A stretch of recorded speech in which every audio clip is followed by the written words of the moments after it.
I'm going to call to order this joint meeting of the Cotati City Council and the successor agency to the former Cotati Community Redevelopment Agency. We'll begin with a roll call. Councilmember Savage, Here. Councilmember Sparks, Here. Councilmember Harvey, Here. Vice Mayor Lemus, Here. Mayor Ford. Here. And that brings us to approval of minutes and notice of waiving of reading of all resolutions and ordinances introduced and or adopted under this agenda. There's one set of minutes from our regular meeting on October 28th. Before we open for public comment, did council members notice any changes that were needed in the minutes? Okay, we'll open the minutes for public comment and we'll start in the room. Minutes of October 28th. Anybody here? Okay, let's go to Zoom. Thank you, Mayor Ford. Speaking to our Zoom attendees, if you'd like to make a public comment on approval of the minutes, please use the raise hand icon.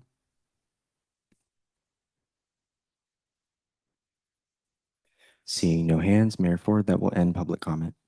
All right. Any discussion or a motion? Move to approve the minutes. Second. All right. All in favor, say aye. Aye. Any opposed? Any abstentions? All right, that carries unanimously. And that brings us to item 3, proclamations. We have one proclamation this meeting, and that is Native American Heritage Month, which will be read by Vice Mayor Lemus. Thank you, Mayor. So I'll be giving the proclamation for Native American Heritage Month. And I do want to invite the Federated Indians of Great Rancheria Tribal Council Treasurer, Joan Harper, if you can please come to the podium. So after I give the proclamation, I'll just ask Tribal Council Treasurer Joan Harper if she can give some comments on this. So proclamation of the City Council of the City of Cotati proclaiming that the month of November 2025 shall be Native American Heritage Month. Whereas the Federated Indians of Great Rancheria, comprised of Southern Pomo and Coast Miwok people, are the original occupants of the ancestral land now occupied by the City of Cotati. And whereas the education and acknowledgement of the Cotati community about the Federated Indians of Great Rancheria tribal history, culture, contemporary issues, and their contributions to Sonoma County and the City of Cotati is vital to the understanding of our origins and rich heritage.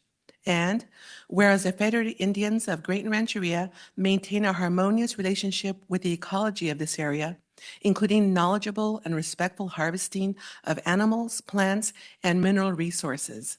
And whereas the traditional cultural and ecological knowledge of the Federated Indians of Great Rancheria are important values for our community. And now therefore be it proclaimed on this day of November 18th, 2025, by the City Council of the City of Cotati that the month of November is Native American Heritage Month to honor the Federated Indians of Great Rancheria, and the City Council encourages business owners, educators, artists, and all our citizens and residents to participate in making this an occasion for joy, learning, collaboration, and prosperity. So with that, we thank you so much for being here, Ms. Harper, and we ask if you wanted to make some comments. Open Mikantoish. It's my honor to be with you here this evening. And I just want to say thank you for those kind words and the heartfelt proclamation. And on behalf of the Tribal Council of the Federated Indians of Great Rancheria, I thank you. Kamolish. Thank you. And now, if you don't mind, if we can get a picture with you with the proclamation. Thank you so much. We'll be right.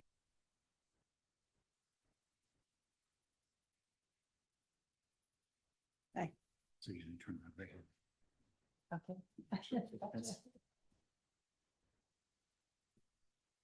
City manager / photographer. Okay. Very good.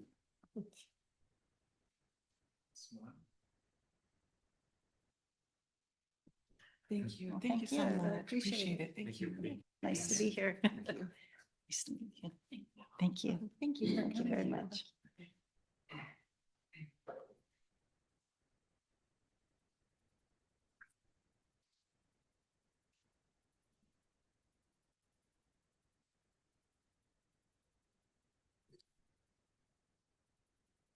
So I'd also welcome public comment on the proclamation. We'll start with Zoom this time. Thank you, Mayor Ford. Once again, Zoom attendees, please use the raise hand icon if you'd like to make a public comment on the proclamation.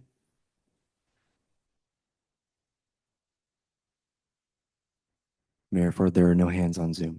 Okay, we'll move to the room. Anybody here? Okay, so no comments on that. Close public comment and move on to the agenda review. Are there any proposed changes to the agenda? No proposed changes, Mayor. Okay, so that will take us to citizen business and public comment for consent calendar items. So this is people's chance to speak on any item they wish that's within the jurisdiction of the council. Comments are limited to 3 minutes on the item on the consent calendar, plus an additional 3 minutes on any and all items not on tonight's agenda that people wish to speak on. Extended time may be granted when a disability accommodation has been requested. And there are timer lights that will indicate when there are 30 seconds remaining. It'll turn yellow. All right, and with that, we'll start in the room. Come on up. Thank you, Council. As former City Councilman George Barrich, Mayor Ford, you still don't want to recognize me as that. I think it's pretty embarrassing. Regarding this last proclamation, you know, for many years, we never needed a proclamation like that. Only when the casino came in, I guess now it's necessary to have such proclamations with the kind of millions of dollars floating around because of the casino and trying to play favorites with the tribe and so forth is very interesting. Another packed audience here tonight in Cotati, here in the chambers, not. I'd like to talk to you briefly about the Cotati financial budget. There's a line item in there regarding the Community Development Department and code enforcement fees, overages, running in the red, and a large amount in that budget as designated as recoverable, which is really not true because it's sure not recoverable from me. Maybe it's recoverable from Damien, who's caused this scandal, or Mr. Hausch, or Mr. Robert Smith, or anybody here on the council who was privy to the conspiracy behind closed doors to run me out of town, bleed my finances dry, and so forth, but it's not coming from me. So you need to change that line item from recoverable to something else, because there's the man that's responsible right there. This code enforcement scandal is everything that Lori Alderman has advised you it is. It's an embarrassment. It's huge. It's going to go public. Few people in this council are going to be spared from it. We've given you an opportunity to come forward, cooperate, communicate, try to settle the matter, and all we've gotten is silence. We've had a former code enforcement officer come forward as a whistleblower, given very damning testimony on how deep this scandal goes behind closed doors at City Hall to make an example out of me that people will not come forward to the city council and give any kind of criticism at all without severing the pain and punishment from City Hall. It's been nothing less than an extortion racket. You people have executed and operated an extortion racket, and the record is clear. There's such a paper trail on this that it's going to go viral when it gets out. Only the administrative law judge has ordered that none of this go out in the public yet, and he's going to be held responsible for that as well. We've been waiting on this case all along for 2.5 years. There's been blatant acts of perjury by Robert Allen Smith, with letters of that effect from Damien Obid, saying that this man never acted as an attorney for the city, which in fact he has. And there's a record of that. I've filed criminal charges with the Cotati Police Department on perjury. There's an ongoing investigation about this. We've gone to the state bar. We've gone to the FPPC, filed complaint with the Sonoma County Grand Jury, talked to the investigator at the district attorney's office. There's also charges of embezzlement in this matter that's gone to the police department, and with another case number. We understand that Robert Smith has also lost his code enforcement contract with the city of Cloverdale. Okay, so I warned the council. I warned the council back in September 11th, 2018, that this whole code enforcement procedure stunk to high heaven, that there was a high likelihood that the council would use code enforcement as a political weapon to go after their opponents. And that's just what they did. That's just what you people have done. Your time has expired, about 30 seconds ago. Okay, I just can't see the warning lights in. I would say go to the police chief and tell him what you know so we can get back on the right track. Thank you. Thank you. Not seeing anybody else in the chambers. We'll go to Zoom. Thank you, Mayor Ford. Once again, Zoom attendees, please use the raise hand icon to make a public comment. The first hand is from Lori. You have the floor.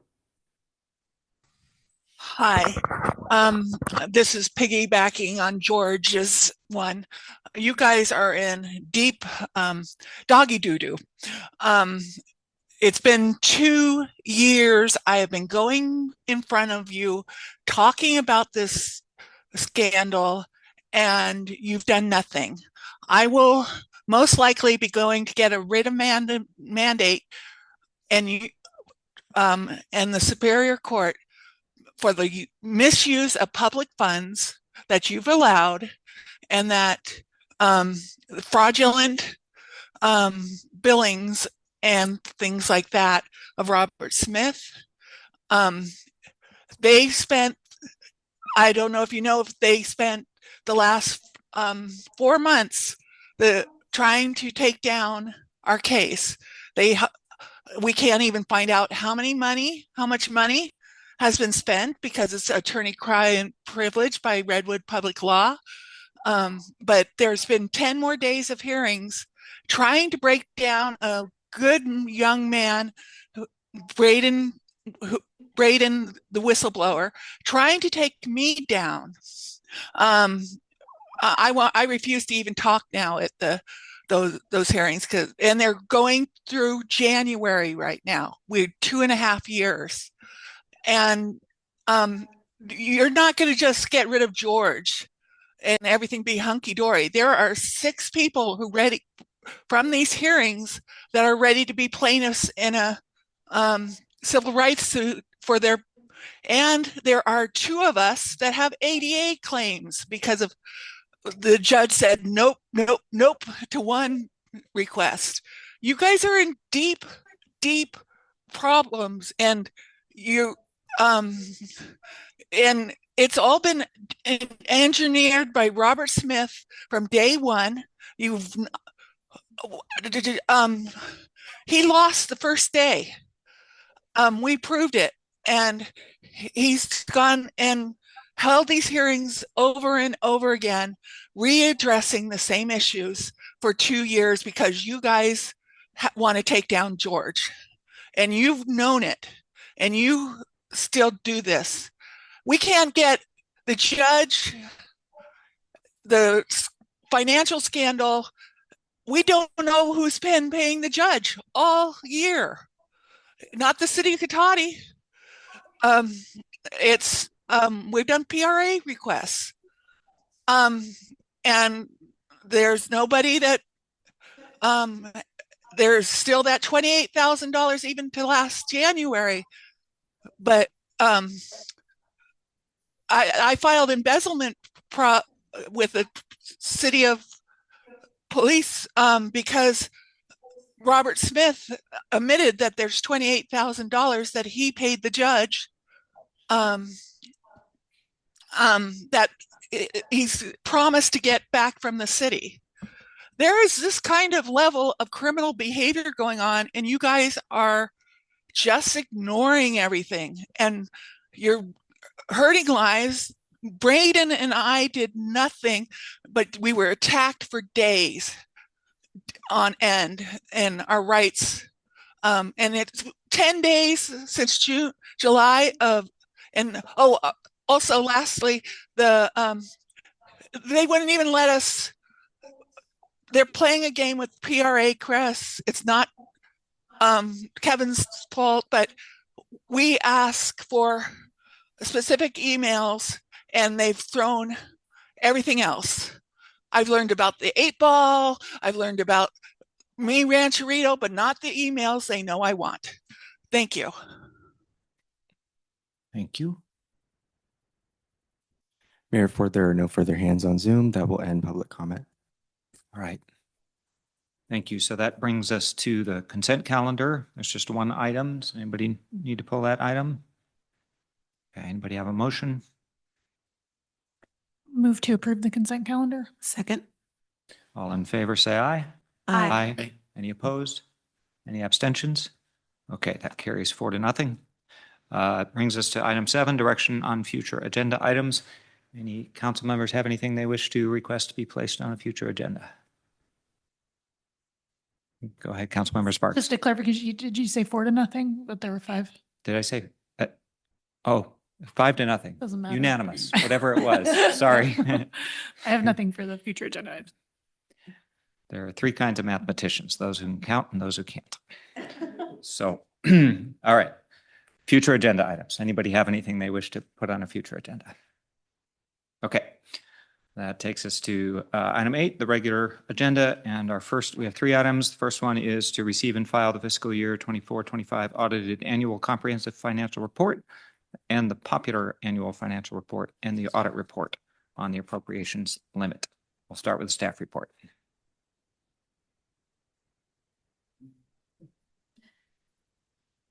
Good evening, Mayor and Council members. My name is Neil Tomlinson. I've been with the city since 2013 now, working in admin services. I'm the senior accountant supporting the city's accounting and financial reporting functions. So tonight we're pleased to present the results of the annual financial audit for the fiscal year ending June the 30th, 2025. This audit was completed by our independent auditor, Sivan and Associates LLP, a certified public accounting firm that conducts annual audits for local governments throughout California. The audit process involves reviewing our financial statements, testing internal controls, and verifying compliance with accounting and governmental standards. The purpose of the audit is to provide an independent opinion on whether the city's financial statements are fairly stated. As part of our commitment to transparency, we also want to note that the city has once again prepared a popular annual financial report, which I think you've all got a copy of here, or the PAFA in both English and Spanish.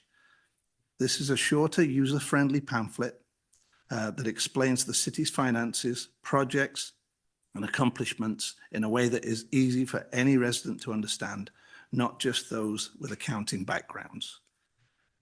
So with that, I'd like to introduce Mr. Sheldon Sivan from Sivan and Associates, who's going to walk you through the audit results and key financial highlights.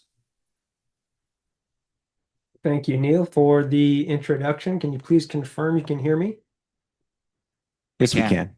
All right, perfect. Good evening, Mayor and council members. I'm happy to present the June 30, 2025 audit for the city of Cotati. And we can move on to the next slide, please. The audit results, perfect.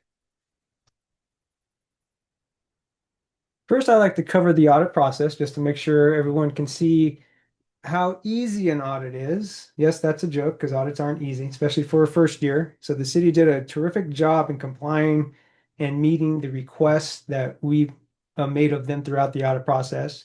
It's a 4-phase process overall, including audit planning and preparation.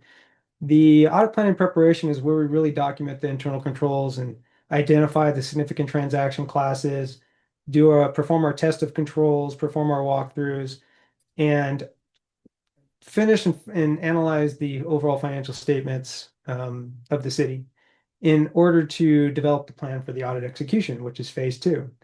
In phase 2, we roll forward the compliance work and the internal controls that we did in phase 1, and then we identify those balance sheet items and income statement items. So your trial balance, your cash investments, capital assets, long-term debt, revenues, expenditures, and payroll, things of that nature, right? Everything that goes into an ACFR, and perform substantive procedures on those areas based on the planning and the risk assessment that we performed during phase 1.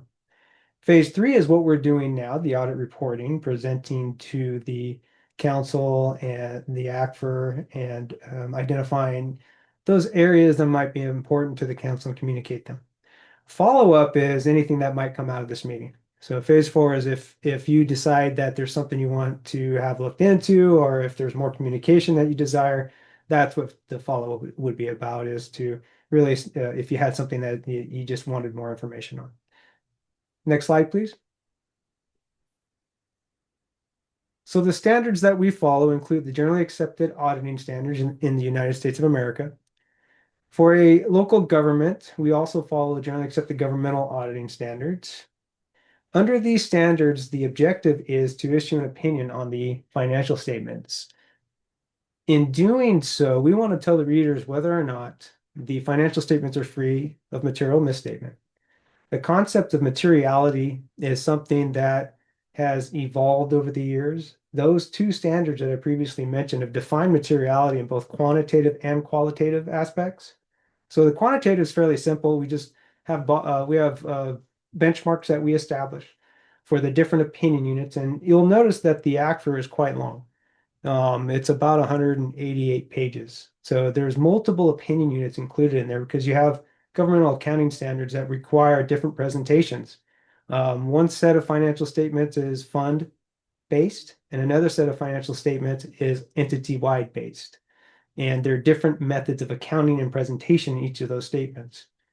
And so the concept of materiality is based on each of those opinion units. And so we're not just looking at the dollar amounts when we use materiality, but we're also trying to think about what somebody might consider material if they're reading or relying on those financial statements. That's the most difficult part because we can't possibly capture what everyone might consider to be material. So really, it's our best judgment when it comes to making that final decision. In our audit, we actually will take certain areas that relate to cutoff, and we'll reduce the materiality thresholds that we establish by half for those areas that we think are higher risk. So we're really diving in deep, especially on a first year audit. And I think that Neil and Angela could attest to that, how much extra work we put in to make sure that beginning balances were correct and that everything that rolled into the current year was correct. Well, not everything, but most things. And that goes into the next thing about an audit, which is responsibilities. We provide our opinion with a reasonable assurance. It's not an absolute assurance, it's reasonable. What that means is we can't possibly test everything. But what we do is we sample and we identify risk, as mentioned before. And in that process, the idea is that we believe that our risk, our audit risk, which is the risk that the financial statements would be materially misstated, has been reduced to an acceptable level. And again, it's risk-based.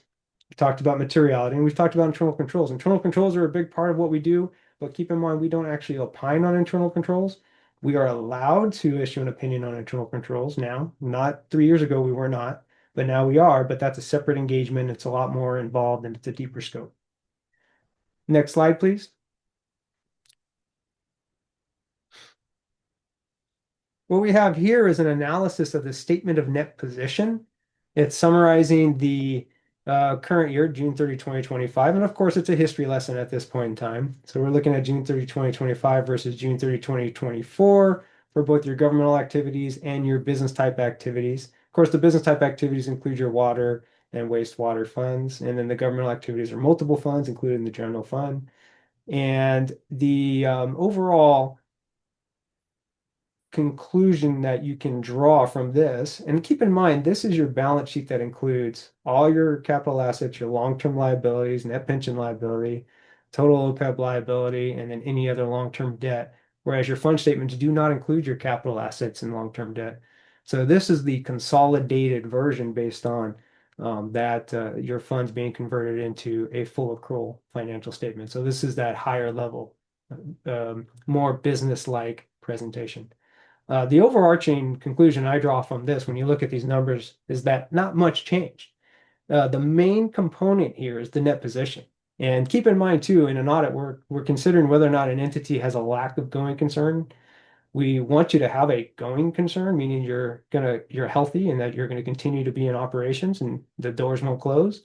But we have to evaluate whether there's the possibility that 1 year from the issuance of our report, the doors might close or there might be economic stress.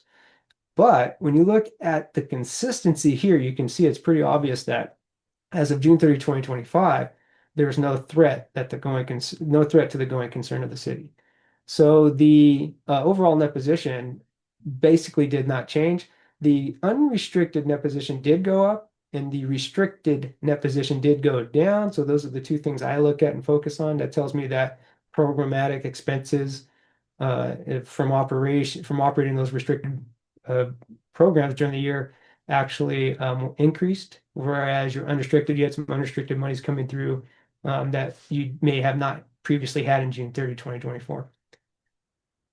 Same story for the business type activities. So water and wastewater were very consistent from one year to the next when you compare 25 to 24.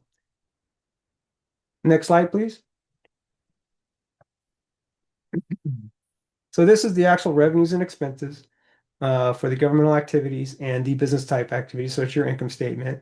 You can see the program revenues, general revenues, and the expenses for each category there. If you look at charges for services, operating grants and contributions, capital grants and contributions, no significant changes there. I mean, if you're looking at it from this standpoint, everything was fairly consistent from year 24 to year 25. And there are some deviations if you look at the departmental or function programmatic expenses for the government overall. But most of that has to do with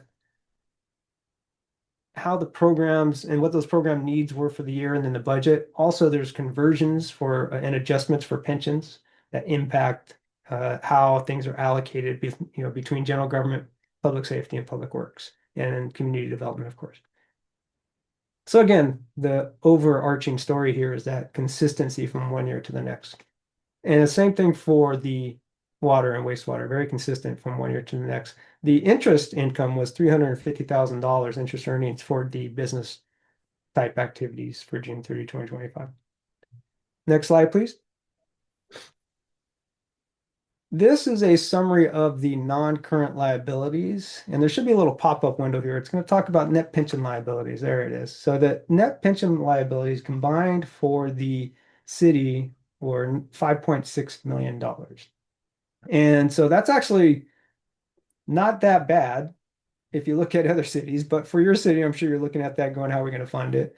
And it's a moving target, right? Because governmental accounting standards, it's something we're estimating the liability. It's not a true liability. So if you were to go and look at the actuarial reports that are posted on CalPERS website, for example, you're going to see unfunded actuarial liabilities and try to tie that out to this 5.6 million, and you wouldn't be able to. So this is a GASB 68 accounting report, which is different from those valuation reports that they present, which actually determine the annual required contribution. But I think it's important to always keep track of where that liability is, of course. This is the long-term vision, right? So when we're looking at everything we've looked at here so far is about the long-term, 20 years out. When you're thinking about your fund statements and your fund balance, you're thinking about the next 3 years. And so the annual required contribution becomes more important than the net pension liability itself. However, the city is actually in a good position at June 30, 25 with an unrestricted net position of over $3 million now. It's not in a deficit position any longer. One other thing to look at too there is compensated absences this year. There was a change in the accounting standards where sick pay was focused on in a different way than it had before. It's a more likely than not criteria was applied to whether or not people are going to use sick pay, but it did not have a significant impact on the city. Just a little side note there for you. Next slide, please.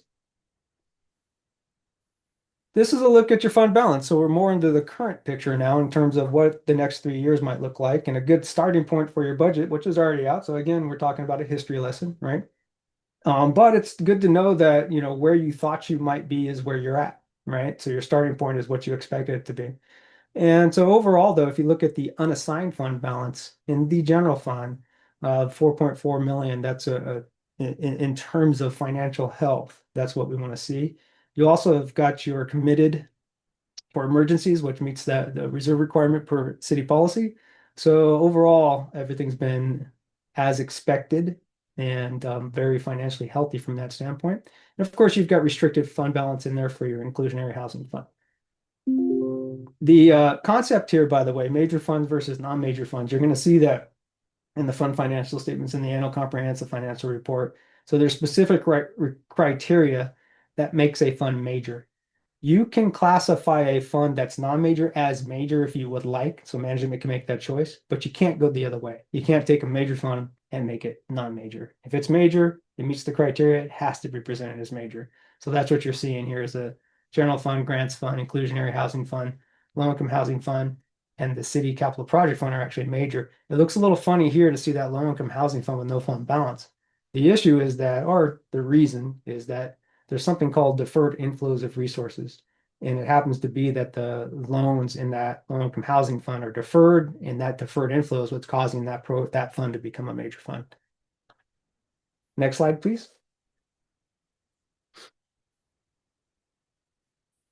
Audit results. All right, the meat and potatoes. So no exceptions in the audit opinions. That means we've issued an unmodified report. In the audit opinion letter, second page, hey, look, there I am. Got my little hat on. The second page, you have a paragraph that says, in our opinion, the financial statements referred to above present fairly in all material respects the respective financial position of the governmental activities, business type activities, each major fund, and the aggregate remaining fund information of the city of Cotati. So that's the unmodified opinion. It's a clean audit with no exceptions, no material weaknesses. We did not have any disagreements with management. Your team was excellent. They were very helpful throughout the audit. They responded timely and were well prepared. And we did not have any significant pass on adjustments. And the adjustments that we had during the audit were actually provided by your team and immaterial or just report only type classification, things that didn't have an impact. All right, so that is it. Very good audit overall. Now I'll give you guys the opportunity to ask me any questions that you might have, or if you want me to look at anything specific in the act for itself and talk about it, feel free to make that request. All right, thank you. Did you have anything else? Okay, council questions?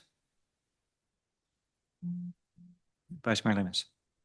So questions about the PAFR, right? That we could ask this printout or? Yeah, let's see. This one is, right, this item includes the PAFR as well. Okay. Yes, go ahead. No, I don't know if it was internal staff that did it, but there's in Spanish one, there's a lot of like typos in the front page. So I don't know if this is a draft or the permanent one. Pretty much A draft. Okay. Okay. I just want to make sure that the typos in the Spanish one are corrected.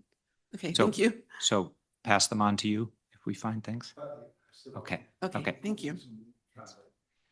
Yeah, you can send them to me and I can make sure they get to the right people. Okay. Great. Thank you. My only question was, you talked about a first year audit. I assume you mean this is your first year as our auditor? That is correct, yes. Yeah. And during that first year, we perform additional beginning balance procedures just to make sure that we're starting off on the right foot. Right. And remind me what the rules are about how long we work with one auditor before we have to move on. You can, the rule in California is that you have to rotate engagement partners or firms every sixth audit. So you get 6 full audit years, and it's the firm or the engagement partner. Okay. Okay, thanks. Anything further? Okay, we'll open this to public comment. There's nobody in the chambers wishing to comment on the PAFR or the audit. Let's check with Zoom. Thank you, Mayor Ford. Once again, Zoom attendees, please use the raise hand icon to make a public comment on this item. The first hand is from Lori. You have the floor. Hi. The having a clean audit is good, but it doesn't tell the real story about what's happening in the city of Cotati. We hardly built any roads. We hardly offered any services. So it's not a very honest budget because, yes, you guys can stay in business. And you have, but you're not helping the people. You're not giving services. You're not building anything. The town is falling apart. There's so many businesses that left. It's in the details and the expenditures, like this whole code enforcement scandal is probably $300,000, just what I'm guessing from, I know it's at least 120 to Robert Smith, administrative costs, never mind Noah and everybody going to all these hearings for 10 days. There's just, you don't have a good budget if you don't get to details about what is really going on. If it's in the millions of dollars and it's 1.3, that's not going to tell you much. But if you get into the details, you're going to find a whole heck of a lot is wrong.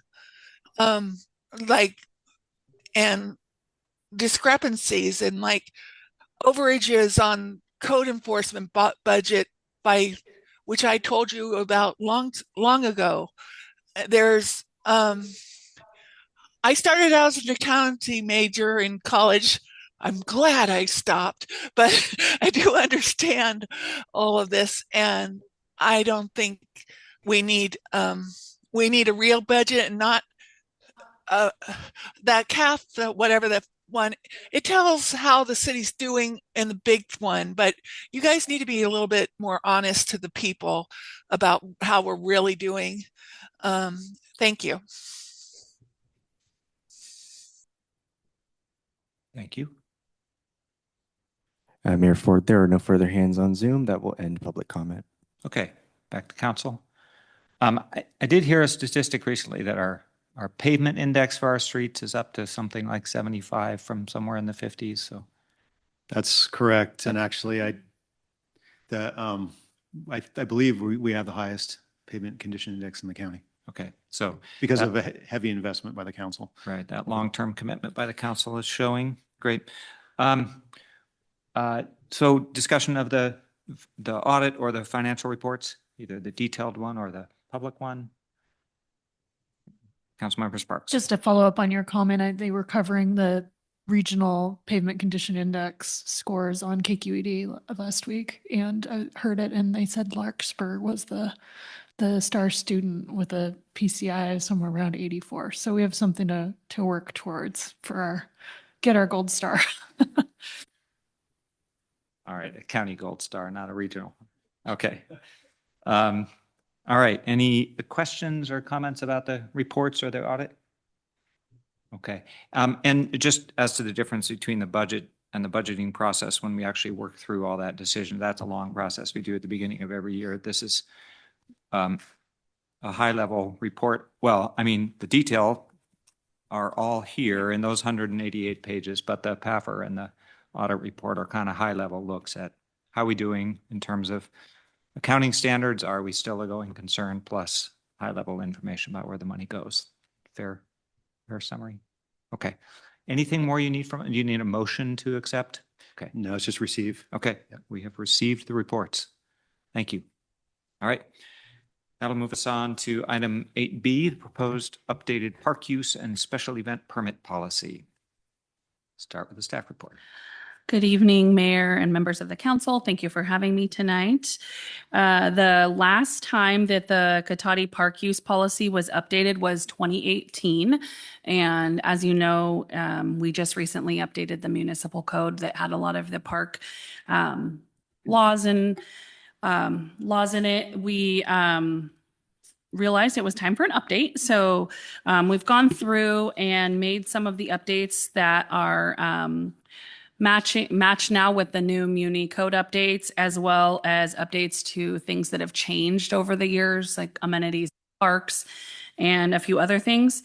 There are some minor changes, just some like grammatical checks, updates, and clarity updates, but some of the larger things that we have include updated facilities, and that is because we've just changed some things in different parks. Cotati Park, Sunflower Park is in process right now. And then we updated the park hours. That was something that was still up for finalization with the Muni code update. And we have on here that We are going with the park hours of 6 a.m. to 10 p.m., which hopefully will work for all of the parks. And then the exceptions to those hours are for people to travel through the park to during off hours to get somewhere for some otherwise legal activity. And then we also included some parking lot updates. So parking lots that are in specific parks, to also include hours on those as well. And that would be an easy update because they're simple to post and communicate. They encompass all reasonable daylight hours. They don't change during the year, and they would accomplish the goal of being easily enforced. And then we are not proposing to change the hours to the parks throughout the year. It would just stay the same year round. While we were looking for a reasonable time frame for parks to be open, we did reach out to all of the other cities in Sonoma County and several throughout the area. So in Marin County, Mendocino County, a couple other areas, and we did list that there. So most of them did go through the sunrise to sunset idea of park permit or park open hours, but we were trying to have something that was more black and white versus a gray area so that it is easier to enforce if we need to, because those times change every day. And some of the other updates that we included are animal updates, animal restrictions, and that's to match the updated Muni code. So dogs can be in all parks with a leash that's no longer than 6 feet and are specifically allowed off leash in the Cotati Dog Park. And then we were proposing a minor change to the insurance requirements, and that is to remove the requirement for small private events like somebody's child's birthday party in a park for under 50 people so that there is no insurance requirement anymore. We currently have it as a requirement for anytime you need a permit. It is, we feel, detrimental to families trying to get a permit because it costs more for the insurance policy than the park permit itself. And we did find a few other cities in Sonoma County that also follow these the same requirements, and that's listed here. Roanoke Park, Santa Rosa, and Healdsburg do not require insurance for small private parties. So we're recommending that as well. And we have attached the track changes here, the updated policy with track changes, so you can see all of those. And then there is a sample application in the back. That's an old one. We're updating it so that it's fillable and more user-friendly and includes all of our newer spaces like Putnam Field, Cater Field. And there will be an empty space for block parties. And sometimes we rent out spaces like Old Redwood Highway public space for shop and stroll and other events. So those are in there. And then there's no proposed financial changes. Anything that would be changed with fees would go with the master fee schedule that comes out annually or as needed. So there's no financial updates to the policy. And with that, it's recommended that we adopt a resolution approving the updated City of Cotati Park use and special event permit policy. And I'm happy to answer any questions. Thank you. Any questions from the council? Councilmember Harvey. Ashley, is there a reason that we're not including the restrooms in Cotati Park? No, there's not a reason. Is it missing? Well, it's new. That's probably how it got missing, is we didn't used to have them, but Yeah. now we have a beautiful restroom. No, down that's there. just an error on my part. That's okay. So we can add that back for sure. And then do you want typos? Well, at Yeah, this point? give them to me. Okay. So on page 6, at the very bottom in the noise section, there's an extra I. It looks like you tried to make it be employ rather than employing, and yep. there's an extra I. Thank that you. Didn't get dropped. And then on page 9, use of street sidewalks, the red area, activities that will result, I think you meant permanent. Yes. Okay. Thank you. Councilmember Sparks. Thank you. Similar question on the facilities. Do we want to include the dog park in Putnam Park as one of the facilities that are there I had to, it's in the list on page 2? right here. Oh, it's on the next page. Yeah, I got Okay. with that too. And then I Okay. saw it. Yep. I'm like, what's that? And then I. There it realized, is. Never yeah. mind. It won't look like that when Yeah. it's actually finalized. Thing. Okay, sorry about that. And then just a question, am I, just make sure I'm understanding right, that I think the park hours are just gonna live in this document now, and they're Mhm. not in Yes. the ordinance? Okay, so if we need to change them, that would be easier to do Mhm. in the future. Okay, thank you. I had a question about the relation of this to renting a room and, you Mhm. know, Ray Miller, and is all of that housed in a completely separate policy? Yes. Have you looked at making the insurance policies line up?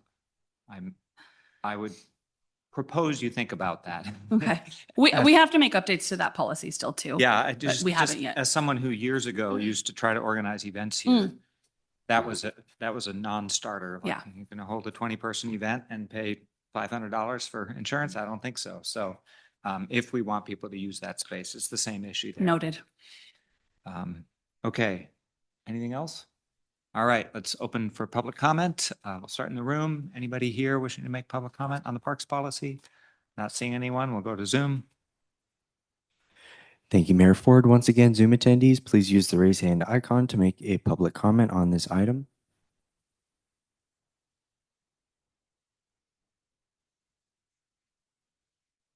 Not seeing any hands, Mayor Ford, that will end public comment. Okay, back to the council for any discussion, and if no discussion, a motion. I make a motion, we adopt a resolution approving the updated City of Cotati Park use and special event permit policy with the noted corrections. Thank you. Second. All in favor, say aye. Aye. Aye. Any opposed? Any abstentions? All right, that carries 5. Thank you. All right, now we're on to item 8C, award consulting agreement for evaluation of a tax increment financing district. We'll start with the staff report. Thank you, Mayor, members of the council. So back in September, the city was working with, or is continuing to work with the city of Rohnert Park, and we put out a joint request for proposals. And we got 4 proposals back from consulting firms on basically consulting services to look at tax increment financing districts. The most sort of the most popular one is the Enhanced Infrastructure Financing District that you might have heard of. But in the staff report, there's also some other variants that I'll get into in a second. But basically, there are other variants of tax increment districts or financing districts that could be used. So in the proposed consultant agreement under phase 1, that's part of sort of the first task, is to look at all those. And you know, at first blush, it looks like an EIFD would make the most sense, but rather than just assume that, have them look at that. Anyway, we had 4 consultants propose. Century Urban, David Tausig and Associates, that's otherwise known as DTA. We use DTA currently. We have in the past. We currently use them for our community facility districts. So we have some experience with them personally. And then Cosmont companies, and then finally RSG. So staff from both Rohnert Park and Cotati reviewed the proposals, and also interviewed the ones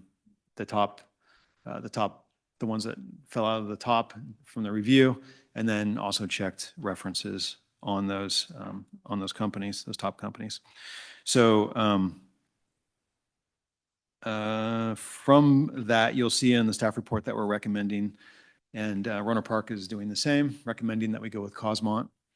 And the way we're proposing to structure it is that phase 1, this is the preliminary feasibility analysis, would be done with Cotati basically leading. So we would be the contracting entity with the consultant. And then Rohnert Park would reimburse us for their half of it. It would be a 50-50 split is what's being proposed. And then when we get to phase 2, then we can decide at that point, you know, how that, if we both move forward together, we move forward separately, or we don't move forward at all.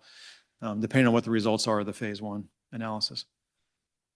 Cosmont, so that's the general sort of structure we're talking about. Cosmont was, in terms of experience, one of the reasons why they were one of the top consultants that we received proposals from is because they've done a lot of these in the state. They've done, according to the proposals, 22 of the 34 fully formed EFID. So the ones that actually went into, they are actually formed as opposed to just studies, because a lot of people do studies. But they've been involved in most of them in the state of California. They've also, I guess more even equally importantly, they've been involved in 6 successful city-county EFID partnerships, which is what we'd be looking at, because otherwise, you know, if we're not partnering with another taxing entity, it doesn't make a lot of sense. The county being the most obvious one. But they've been involved in 6 of them, and 2 of them are currently in process. They have local experience, so they were one of the 2 consultants involved in the Santa Rosa, County of Sonoma EFID formation. That's the one in the county that's been formed to date. They've also been involved with the Sebastopol EFID feasibility study. So they were looking at partially in the city of Sebastopol, partly in unincorporated county outside of Sebastopol. That's what that study was looking at. They were involved in that initial study. And they're also in discussions with the County of Sonoma and City of Sonoma for something in the Sonoma Valley area. And then they do a variety of other financial services in addition to, you know, these kind of studies. So as I was alluding to, or I wasn't alluding to, I just said we did phase 1 would be the first phase of this, and that would be really a first go, no go review of an EFID. So it would be looking at all, like at a high level, the finances of it. Would it work, you know, in Cotati and in Rohnert Park, or jointly, individually or jointly? I think, you know, we'd also be having some initial conversations with the county at that point. We already have had some conversations with the county, but formally having conversations with the county. I think the fact that Cosmont has worked with the county directly on several is potentially helpful. We think it's going to be helpful in that conversation because there's already some level of, you know, trust with that consultant because they've worked that in, they've worked those other projects. And then if it makes sense at a high level feasibility analysis, then we go to phase 2, which is the fiscal impact report. And so that's where it gets into all the nitty gritty detail about, you know, the exact financial impacts to all the entities involved that participate in this tax increment district. And then finally, phase 3 would be if we actually decide to implement something. So phase 3 is all about implementing it. And how these things go is once we get through phase 1, if we move on to phase 2, we do the detailed fiscal impact analysis. Everyone's still on board. And we move into phase 3, then how this would get formed, and this is down the road, would be we'd be doing a resolution of intention to form, would be the first step.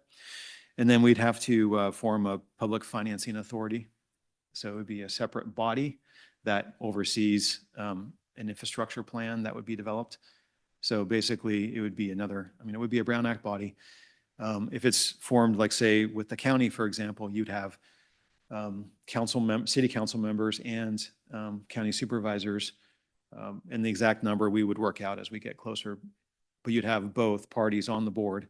And then you'd also have a public, at least one public member from generally, even though there's no law around it, it generally would be within someone that's within the district, either works or lives within the district. If it's something with Rohnert Park, then Rohnert Park could also be on that board too. But anyway, that's way down the road.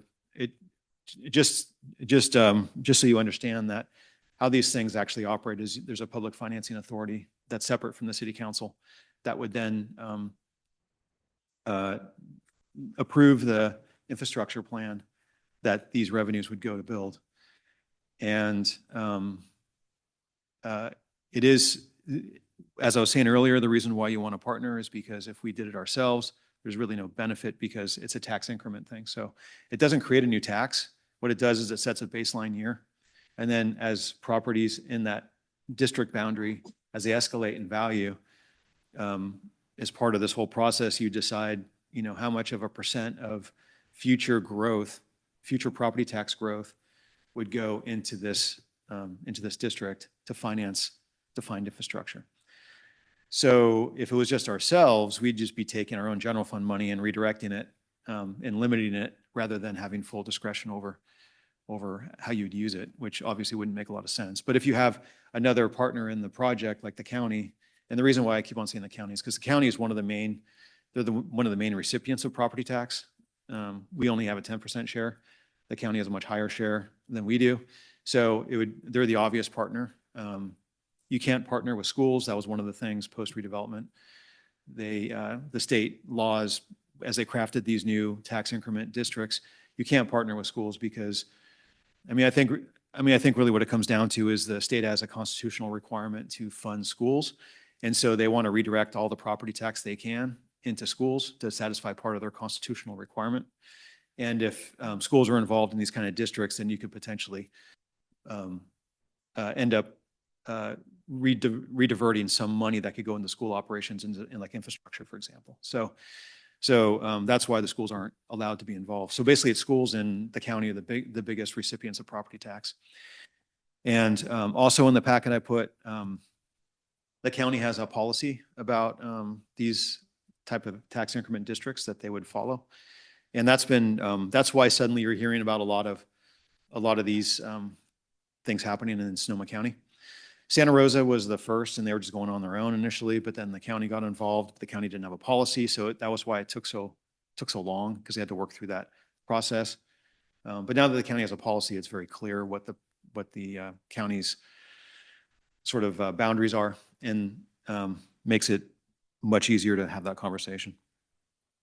Estimated costs. So again, even though in the proposal, you'll see there's two different variants. There's one district gets formed. The total costs was about $140,000 for Cosmont.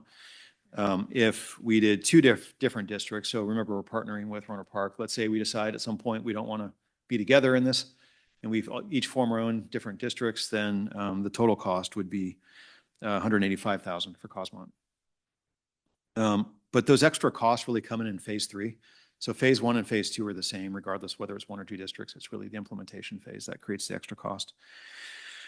In terms of schedule, so if something like an EFID does make sense, ideally it would get formed by December 1st of 2026, and that's just because of the way that the tax rolls, the property tax rolls, the equalization process. So if you get in by December 1st, then you can, so like let's say we move forward in this and we get it done by December 1st of 2026, that means that fiscal 26, 27 will be the base year that the district would use. And then your first year of increment would be the following year, 26, 27. So if you miss the December 1st cutoff, then it gets much more difficult to get that year as your base year, and you've lost another year basically before you can set your base year again. So that's the schedule you see in the proposal shows it being done by December 1st, but that just assumes that we move along and don't take any long detours. But that would be ideal, because as the council knows, we have entitled a lot of projects, and so how you create tax increment is getting in there before the projects build and occupy, because once they occupy, then you have all that new assessed value. And so ideally you get that before the assessed value gets created.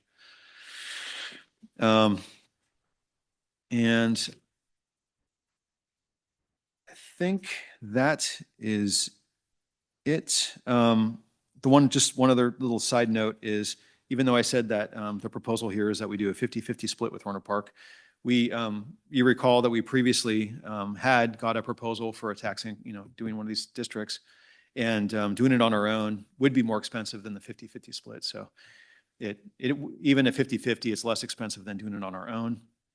And I think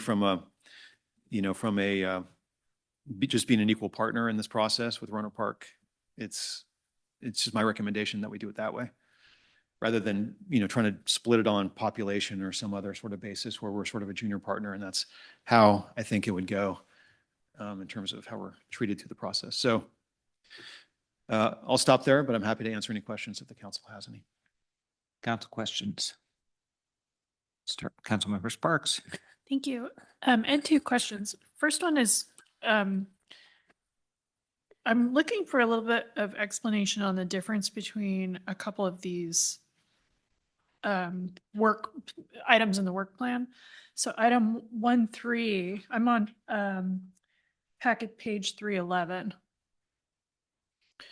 It's got the timeline of the work plan in phase 1, 2, and 3. It's page 31 of the document. Okay. So item 1.3, determine financing feasibility. And then item 2.1, fiscal impact report, net impact to entities.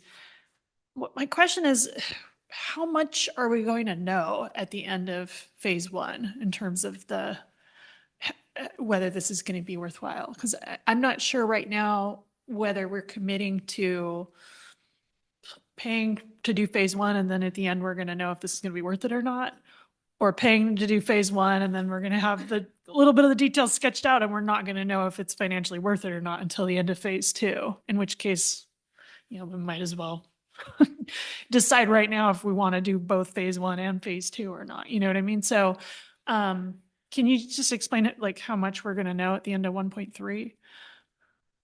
Well, the goal has been in when we did the RFP and we outlined what we were looking for, and that's how we understood they responded to this, is that they would do it. It wouldn't be, so phase 2 is a really detailed financial analysis and all the different they call it waterfalls of property tax. Whereas phase 1 would look at potential district boundaries. Like for example, we have a former redevelopment agency. And so when you look at property tax, you don't just look at how much tax is allocated, because there's a redevelopment step first where some money gets diverted into enforceable obligations for the former redevelopment agency. And this is Roanoke Park's thing too. I mean, we both would have the same exercise. And how big is the redevelopment agency versus the district boundaries we're talking about? And so they would run at a, the goal is that it's a pretty good level. I mean, it's still high level. It's not a detailed, like you'd actually form the district and bring this up to the Board of Equalization, because they need a much more detailed analysis than what we're proposing in phase 1. So, I mean, I guess it's possible that it's a really close run thing and we don't know strictly from a financial standpoint, but the hope is that it'll be clear. But I think also, in addition to the financial part of it, we're also wanting to explore the governance and also explore how interested is the county in working with us. So there's other considerations too that we're hoping to, maybe not get a full commitment from, but at least get a much better sense of than we have now. And that part makes sense to me, but so it sounds like we're going to have a pretty good ballpark estimate by the end of phase 1. That's the goal. Yeah. That's what that's how we scoped it. That's what we're hoping to get. Okay. And then my second question was relating to what you just said about the county.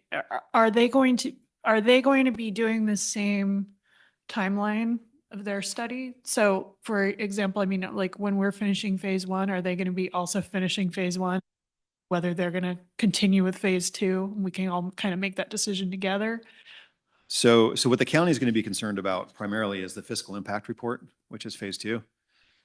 I think, they have a policy now, so that's good, right? And in the previous, I think when Santa Rosa was working with the county, Santa Rosa said, we want the county to throw a bunch of their tax increment into it. And the county's like, no, pump the brakes, Santa Rosa. We're not up for that much of a contribution. So they ended up with I don't recall exactly what it was, but it was like maybe 25% or something of the future tax increment. I think 30% is what the policy caps. I'm not looking at it right now, but I think it's something like that. So they, in Santa Rosa's case, for example, the county wanted something specifically too. They were talking about a convention center. They want a convention center for some reason. So they wanted some of their increment to go to that. So that's the other thing, you know, in phase one that we're hoping to get out of this is like, county, what do you want out of this?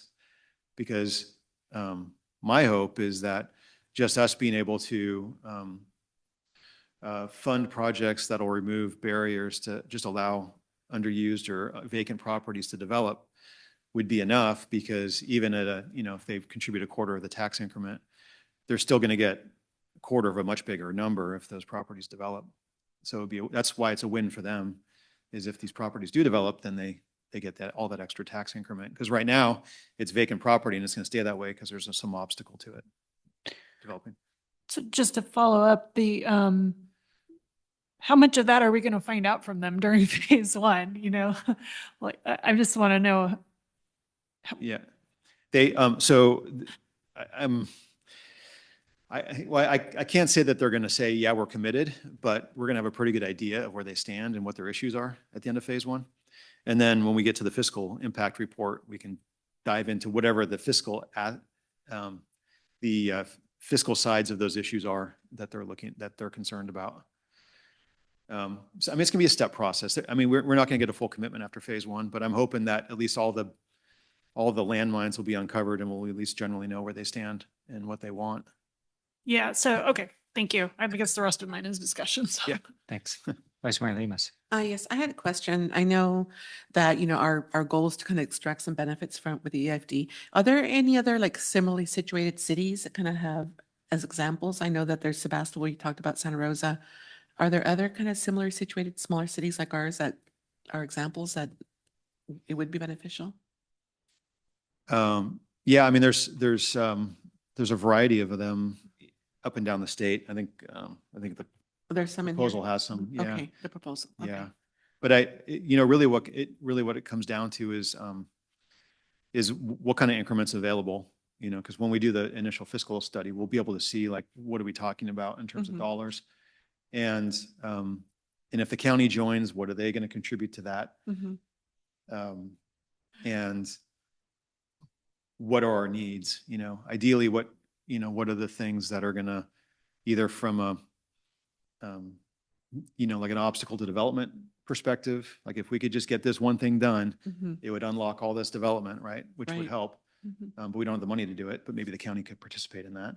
That's one perspective the council could take, you know, or there's some other overriding policy, you know, objective. You know, you can see that there's a lot of different ways that the money can be used over the years as infrastructure financing districts got revised through the legislature. They added, you know, a variety of different additional uses, because originally it was just straight infrastructure, but over time, other things have been added to it, other potential uses, like affordable housing comes to the front of my mind, but there's others also, you know. Well, I look forward to seeing kind of how this kind of opens up, different possibilities for us. Thank you. Yeah. Any further questions? All right, we'll open this for public comment. We'll start with Zoom. Thank you, Mayor Ford. Once again, Zoom attendees, please use the raise hand icon to make a public comment on this item. The first hand is from Lori. You have the floor. Can you hear me? Yes, we can. Okay. First, I'd like to,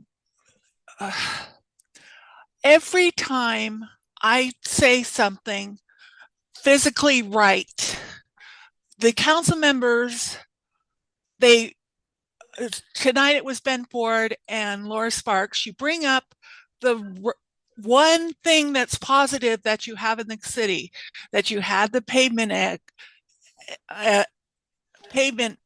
index be high. You did not mention that we took out $6 million in bonds and that we'll be paying for 20 years. You're not honest, and you need to stop negating everything I say. The other thing is you need to deal with all of this is the future with this EFR, whatever stuff. You need to deal with the current things and not worry. Things do not get developed in Cotati on schedule. And this is just another way of not dealing with the present. You need to put the money into the one and I'm just tired of all of this stuff that I always get. I tell the truth. I'm honest and I'm treated so badly and I'm always negated by you and I'm tired of it. Thank you. Thank you. Mayor Ford, there are no further hands on Zoom. That will end public comment. Thank you. Okay. Thanks. So back to the council for discussion. I was wondering if we could talk about this idea of that Councilmember Sparks brought up of authorizing phase 2 now rather than, because I'm worried about the impact on the timeline. I think the value of getting it established by December 1st next year is very high. And if it proves to be a worthwhile thing, my only concern is what if we get to the end of phase 1 and our staff decides, yeah, we're going to go ahead with phase 2, and Rohnert Park decides no, then we're on the hook for the full phase 2 cost according to the contract. So what do you think about the idea of authorizing staff to make the go, no go decision at the end of phase 1, assuming that Rohnert Park makes the same decision? And if it's a split decision at that point, then that would have to come back to council, because that would cost us $40,000 instead of $20,000 for phase 2. It's an idea. I don't know. Yeah. Are you asking me? So, well, anybody. So just from a financial standpoint, I would say that in the budget, we have $100,000 for this project. Right. So we could, we could authorize phase 2 now without any sort of budget adjustment. It's still, right. It's all there. If we went into phase 2, we would just split off and do our half of it, so, right. Let me double check that. Well, okay, so I guess I'd say I still would want staff to do due diligence at the end of phase 1 and not continue with phase 2 if it's obviously not a good idea. Yeah. But I'm perfectly happy delegating that go, no go decision between phase 1 and phase 2 to staff so that it can move along faster. Okay. I mean, from a contracting standpoint, it would be faster for sure, because at the end of phase 1, we're going to be talking, right. The council and right. us. Right. But rather than have to amend the contract and all that kind of stuff, we could just go right into phase 2. Right. But the contract would still have us exit point at the end of phase 1 that you could decide. Yeah. Yeah. Councilmember Sparks. I think that's a great idea, because I think if we're not prepared to do phase 2, assuming things go well, we shouldn't do phase 1 either. So assuming things are going well and staff feels like it's worthwhile to continue, I'm happy authorizing them to make that decision. Yeah. Any other discussion about the contract, the agreement? Okay. Let's see. We have a motion. Yeah, I'll give a stab at it. Okay. Adopt a motion authorizing the city manager to execute an agreement with Cosmont companies to evaluate the feasibility of tax increment financing district phase 1, and if staff views that we should proceed with phase 2 and take necessary actions to complete the reimbursement agreement to partner with the city of Rohnert Park. Does that work? Yeah, that's clear. Okay. Thank you. Second. All right. All in favor, say aye. Aye. Any opposed? Any abstentions? Carries unanimously. Thank you. So at this point in our meeting, we'd like to hold our ceremonial items of a land acknowledgement and the Pledge of Allegiance, and I invite you to stand with us if you wish.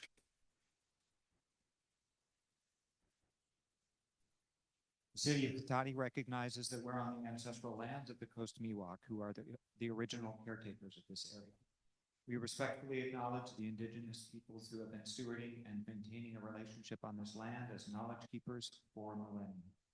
This acknowledgement does not take the place of authentic relationships with indigenous communities, but serves as a gesture of respect to the land we are on. And now the pledge. Allegiance to the flag of the United States of America and to the republic for which it stands, one nation, under God, indivisible, with liberty and justice for all.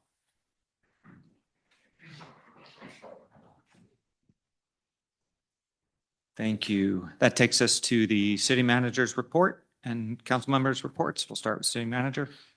All right, thank you, Mayor, Council. So tomorrow we have the Community Police Advisory Committee meeting, tomorrow at 6 p.m. here in the council chambers, just so you guys know. It's just part of the regular meeting schedule. We also, I believe I've mentioned this before, but I'll just reiterate it now, that the city of Cotati, we've officially sort of unveiled the business liaison program. So we've been working internally on the development processes and making sure that developers have a liaison or someone that works through them through the whole project, so that if there's any issues, and not just issues like with a different department internally or whatever, but just generally, right? So it's not like an internal thing even, it's just a general ombudsman or whatever, we call them project liaisons, that can help the developer get through any sort of development issues they run into. So the flip side of that is existing businesses or new businesses that come in. If they have any issues, they need help, we can put them in contact with other agencies that can help, or we can help them with anything that we have direct control over. So it's something that community development has been working on. And if you go now, you'll see the page has stood up, and we're like officially letting people know about it. And we're anyway hoping to help people with their new businesses, because it can be a struggle for some, especially someone that's never formed a new business. Vice Mayor Lemus has a I had a question. quick question about Oh, that. yeah. Sorry. Yeah. Is there coordination with the Cotati Chamber of Commerce on that? Yeah, we coordinate with the chamber and the EDB and the Okay, awesome. yeah, Okay, yeah, all the alphabet soup of agencies that people may have to interact with. Yeah. So I haven't mentioned this before, but I wanted to let you know. So Generation Housing does a housing, they used to call it a report card. They don't call it that anymore because I think it triggered people. It's like bad memories from school or something. I don't know. But anyway, it's a housing report that they do. And in the new report, Cotati is ranked first of all the cities in Sonoma County. So I thought that was worth mentioning. And this Now I want them to call it a report card. Yeah, I don't mind it called a report card if we're first, Yeah, I know. But it's focused on policies in other areas affecting housing that jurisdictions can control, as opposed to just strictly number of units. So Gen H reiterated the importance of jurisdictions doing what they can, separate from the market dynamics that may drive, what's going on actually in terms of construction from year to year. And there's also just so you know, in the future, next year, March 5th, Gen H is hosting a Housing Action Summit. And we'll have staff there, but it was nice to see that all the hard work that the council's been putting in to try to work on our policies, it's being recognized in the county, I heard some other cities weren't too happy about it, but whatever. Anyway, it's good for us. And then on Halloween, we celebrated our 6th annual Cotati Candyland event, and we had a record-breaking over 1,300 visitors. So it was a very busy day where kids were visiting our businesses in downtown Park. And next week is our Camp Cotati Thanksgiving Break Camp, Monday through Wednesday while kids are off from school. So we're almost sold out. We have a few spaces left if anyone is interested in that or know someone that is. We're also going to have a camp for the 2 weeks off during the school for the winter break in December and January. And then we also, next week, on Thanksgiving Day, the city, this is a first-year thing, so the city has partnered with the local Rotary Club to host a Thanksgiving lunch, really is what it is, here in the Cotati Room. So it was great. The Rotary reached out to us. It was a great opportunity, especially given everything that's going on with food assistance these days, to be able to help. And it's focused on seniors, but help out anyone that needs a Thanksgiving dinner that day. And I also will say that we are having food drives, that we're doing that through the end of the year. So we have bins at City Hall, but also at the police department lobby. And we've been putting that out for anyone that is able to donate food. This is in addition, the staff, we're also doing a food drive internally with the city, but that's for the public. So they can they can drop food off there. We didn't want, it's kind of an internal competition. So when you take it up to Redwood Empire Food Bank, they weigh it. So we don't want anyone like, tipping the scales with some publicly donated food. So anyway, so we got multiple food drives going on. And on Friday, December 5th, we have our annual holiday tree lighting event in La Plaza Park from 4 to 8. All the great stuff that you remember from the prior years will be there this year. Santa will attend, and we'll have music and all sorts of treats and things. And then the following day will be our downtown shop and stroll on Old Redwood Highway from 11 a.m. to 5 p.m. That's actually not ours. It's the community market folks that hold that. So that's, and then on Saturday, December 13th, we have our Breakfast with Santa event, which is already sold out. So if you haven't bought tickets, I guess there's a wait list, but I don't know. Good luck. There's ticket scalping going on, I think, at this point. So, and then that same day, we also have a craft day at the Veranda Fletty Ranch. So it actually works out really well because we have Breakfast with Santa here, and then we have events at the park, at the ranch, and so it's a good synergy. You can go one from one to the other. And they are doing a bunch of holiday crafts from 3 to 5 p.m. And I think I'll just stop there, but I'm happy to answer any questions if the council has any. Any questions? Okay, let's go to council member reports. I'll start down at this end. Thank you. I'll be real short. I attended the WAC Tech meeting last week, 2 weeks ago. And the only thing I have to report is they had a 5% increase in revenue actuals for this fiscal year over the previous one due to people moving the needle and using more water. So there was a big measurable uptick in water use, which was good for their budgets.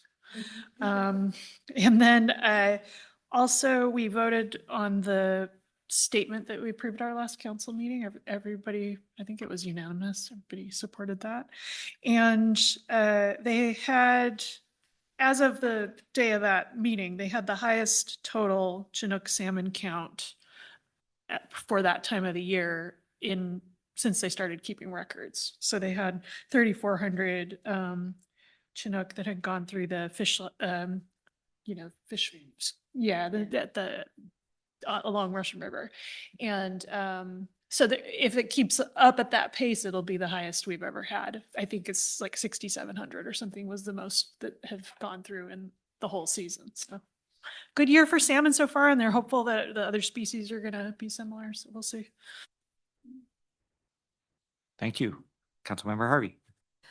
Thanks to everyone for Halloween. I was downtown a few times, and what was amazing to me is to see not only the kids having fun, but all the adults.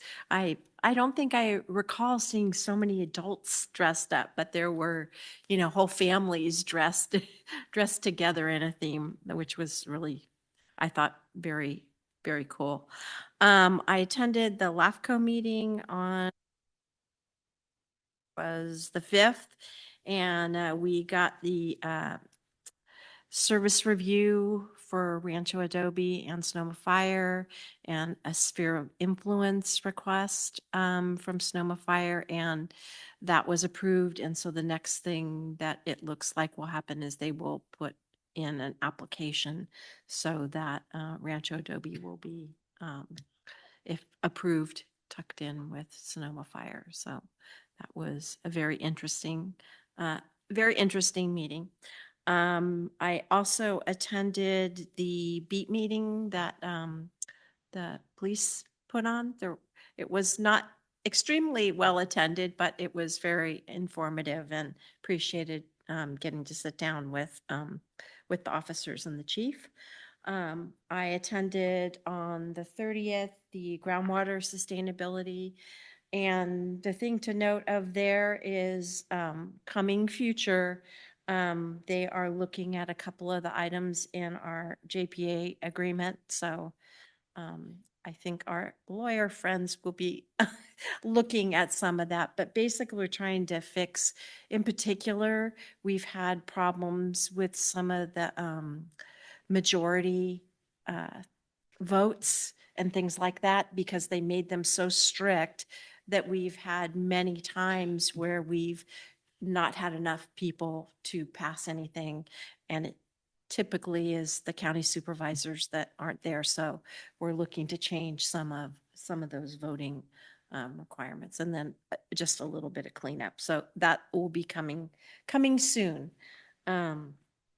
Lastly, I attended the long-term funding work group meeting for the groundwater GSAs, and there'll be a report that comes out next year, probably in the March timeframe, after the Petaluma and Sonoma Valley have a chance to go back to their boards with the options that we kind of think they should move forward with. So I don't want to give too much details on that till they've had a chance to go back to their boards, but I think we kind of finally decided on what would be best for them. It does not affect Santa Rosa, so we're good there, but there will be some effects in Petaluma and Sonoma Valley.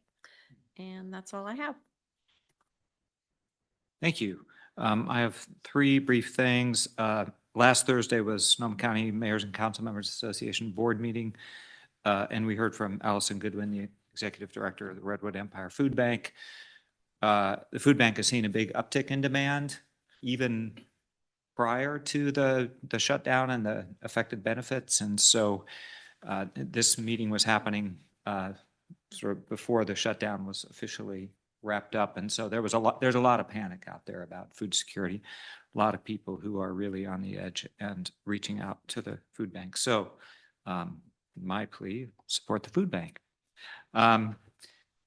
Last week, Senator Cabaldon was in town, and I got to have lunch with him and sort of fill him in on what issues are present in Cotati and hear from him what he's looking at district-wide. We are we're this little western bulge in his district, way out west, and most of his district is, all the way over Yolo. And so it was nice to get a chance to talk with him. And the Saturday after our last meeting, I presented a letter of recognition at the retirement party at the Hub Cycle Reef for Chaz and Claire. And so it was nice to be able to read through their history, and Damien helped me craft the letter.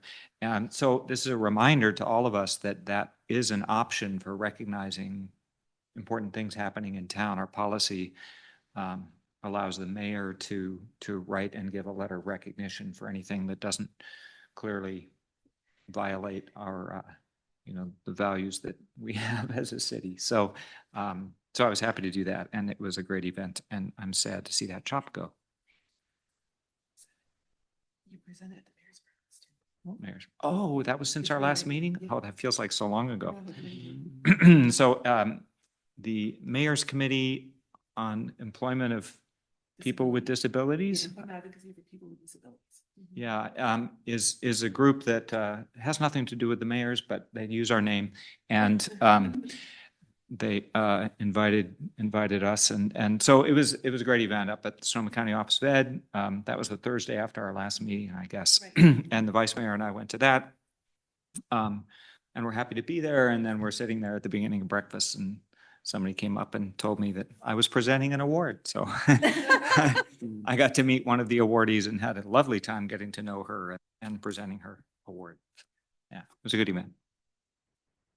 Okay, so as Mayor mentioned, on the 29th, I did attend the mayor's breakfast with the mayor, and that was really good to see the employers and advocates that received awards for the work that they do to help people with disabilities and employ them, and it was good to hear from some of them.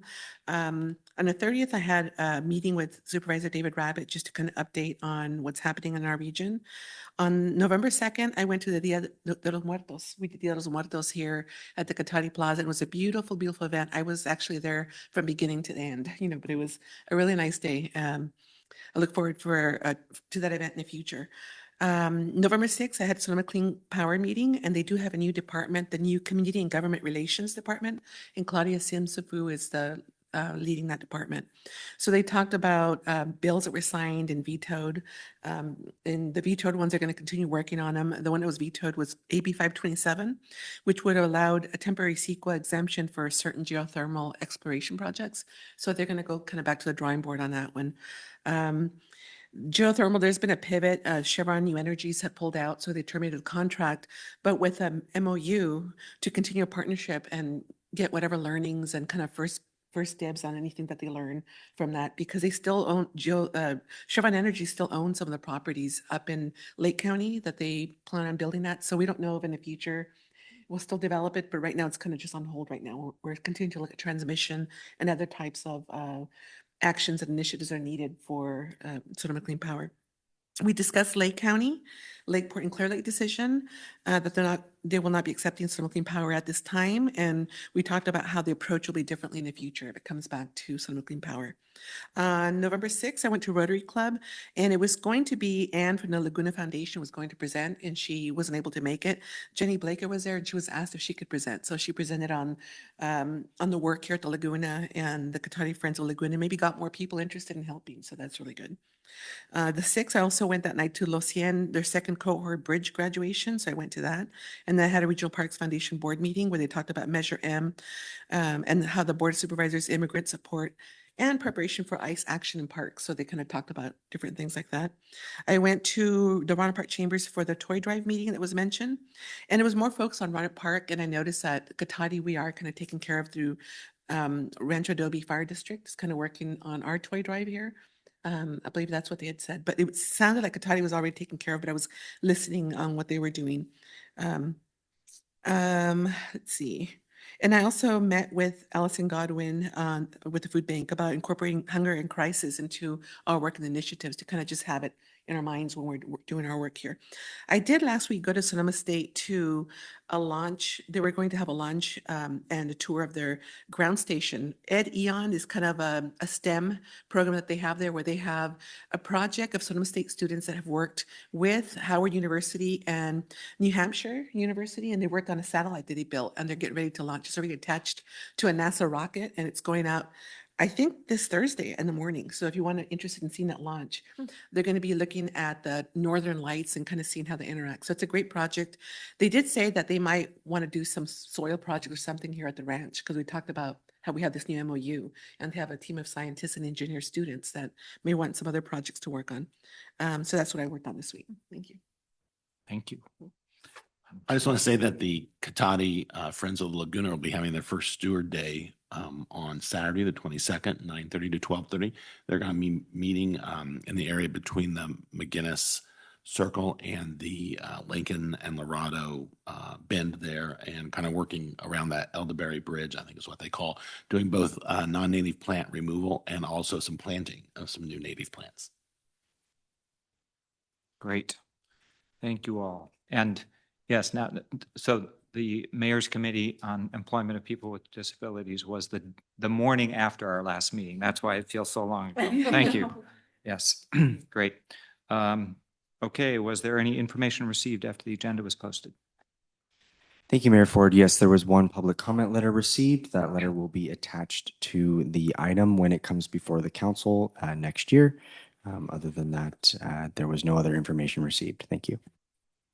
Okay, so we're adjourned at 7:33. Thanks all.